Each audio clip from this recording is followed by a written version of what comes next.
You know, Thomas Jefferson once wrote that the price of freedom is eternal vigilance, and indifference to this notion is the means by which the people will secure their own oppression. Well, the centuries have come and gone, and our individual and collective failure to pay the price for that freedom has laid the reward for our apathy and indifference soundly at our feet. We have failed to recognize the monstrosity that is called the federal and state governments. Here are 10 things about the U.S. government you probably don't know and you'll wish were not true. Last year, police in the United States killed 1,100 people. That's an average of 3 people a day. During that same year, police in Canada killed 14 people. In China, 12 were killed. And police in Germany didn't kill anybody at all. So, if you want to increase your chances of being murdered by a government agent, come on over to America, where our professional overlords work hard to take everything you've got so they can give others all they want. Dial before midnight tonight. Operators are standing by. If you really want to feed the planet, go after the biggest food waster in the history of mankind, the idiotic USA corn ethanol program. 4 billion tons of corn is wasted annually. That's enough to feed 400 million people for an entire year. And to make matters worse, making ethanol creates a negative net energy balance, which means that corn has a far lower energy yield relative to the energy used to produce it. It's what policy wonks call net energy balance. It costs more and takes more energy to make the stuff than the energy it'll produce. And believe it or not, ethanol yields about 30% less energy per gallon than petroleum. So the mileage per gallon in internal combustion engines drops off significantly. The ethanol boondoggle is, in effect, protected by a federal mandate that requires the production of 13.95 billion gallons of alternative fuels this year and 36 billion gallons by 2022. The ripple effects of this nonsensical policy has been so profound that the U.S. Congressional Budget Office reported, quote, the increased use of ethanol accounts for about 10 to 15% of the rise in food prices. In turn, that increase boosts federal spending for the Supplemental Nutrition Assistance Program, formerly known as the Food Stamp Program, and Child Nutrition Program by an estimated $600 to $900 million per year. According to government statistics, 60 to 70% of the U.S. population is overweight. Now remember, this is a government report, so this may or may not be true. But let's say you are 60 pounds overweight. Statistically speaking, the food you're wasting to maintain your bulk could keep 2 people from starving to death each year. Many will be surprised to discover that the U.S. Code does not define the United States of America as a country, but as a corporation. I know, sounds like a conspiracy theory, but you can read it for yourself in the U.S. Code. Title 28.3002, quote, the United States means a federal corporation. So the next time you say the Pledge of Allegiance, you might want to think about putting your hand over your heart and facing a corporately produced can of Pepsi rather than the American flag. I'm sure many of you have heard this before, but it bears repeating again and again.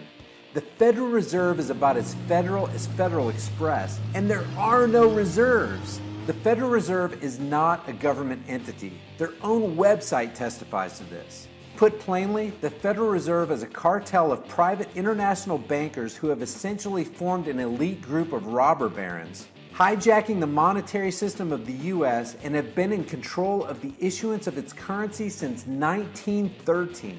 Through the hidden tax called inflation, the Federal Reserve fat cats oversee the printing of what is known as fiat currency. That's currency that gets its value by arbitrary edict. The Fed and their buddies get to spend it first, and by the time it trickles down to us, it's lost much of its purchasing power. If you want more information on the greatest scam in world history, just check out this video right here. There are 313 million people living in the United States. 46 million of them are on government-issued food stamps. By the way, the government can't give you what it hasn't first stolen from someone else, which is why Frederick Bastiat wrote, "The state is that great fiction by which everyone seeks to live at the expense of everyone else.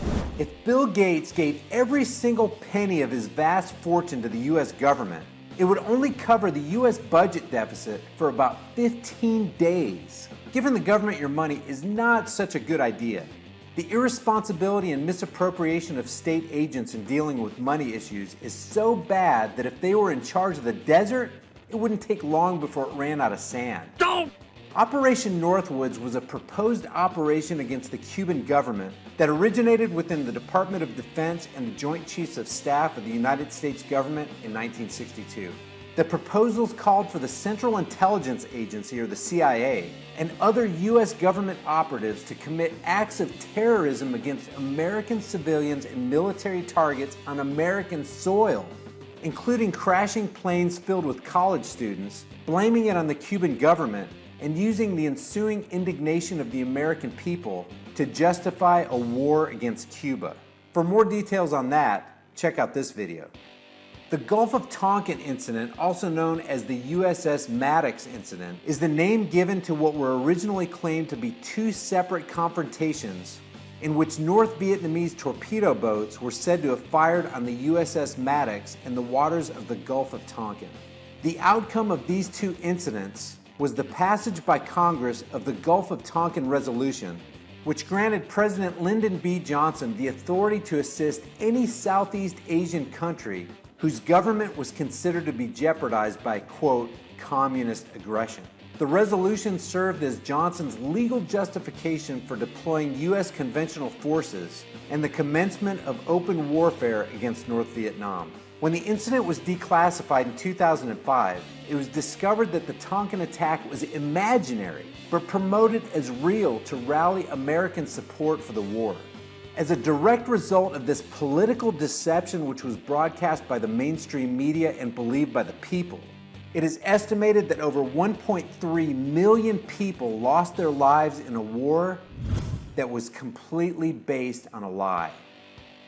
The US government and other governments around the world employ a technique known as the Hegelian dialectic. In short, this approach can be summed up in three words: problem, reaction, solution. Government operatives create a problem which is usually magnified and hyped by the mainstream media, usually in the form of an approaching enemy threatening our lives and freedoms. This creates what government officials term as, quote, a healthy wave of national indignation. The government then steps in with their pre-planned solution to the problem they created. Historically, this has meant taking the country to war. Wars that kill the poor and make the rich even wealthier. And as Nazi leader Hermann Göring testified at the Nuremberg trials, quote, why, of course the people don't want war. Why would some poor slob on a farm want to risk his life in a war when the best he can get out of it is to come back to his farm in one piece? Naturally, the common people don't want war, neither in Russia, nor in England, nor in America, nor for that matter in Germany. That is understood. But after all, it is the leaders of the country who determine the policy. And it is always a simple matter to drag the people along, whether it is a democracy or a fascist dictatorship or a parliament or a communist dictatorship, voice or no voice. The people can always be brought to the bidding of the leaders. That is easy. All you have to do is tell them they're being attacked and denounce the pacifists for lack of patriotism and exposing the country to danger. It works the same way in any country.